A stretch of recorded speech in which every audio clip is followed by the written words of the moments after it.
Har du nogensinde tænkt over, hvem der byggede fundamentet for Danmarks velfærdsstat? Lad os dykke ned i Thorvald Staunings liv. Thorvald Stauning, Danmarks statsminister fra 1924 til 1926 og 1929 til 1980, forandrede det danske samfund. Som leder af Socialdemokratiet styrkede Stauning ikke bare sit parti, men kæmpede også for reformer, der forbedrede arbejdernes liv. Hans største bedrift? Kanslergadeforliget fra 1933. Denne aftale reddede Danmarks økonomi under krisen i 1930'erne og bragte vigtige velfærdsreformer og regulering af landbruget.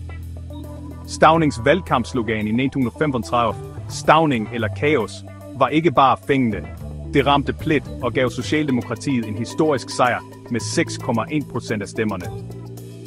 Under 20. verdenskrig balancerede Stauning forsigtigt forholdet til Tyskland for at mindske besættelsens konsekvenser. Udover sin tid som statsminister lagde Stauning grunden til Danmarks velfærdsstat ved at kæmpe for sociale rettigheder, bedre boliger og reformer for arbejderne. Thorvald Stauning, et navn der er synonym med stabilitet og fremskridt i dansk historie.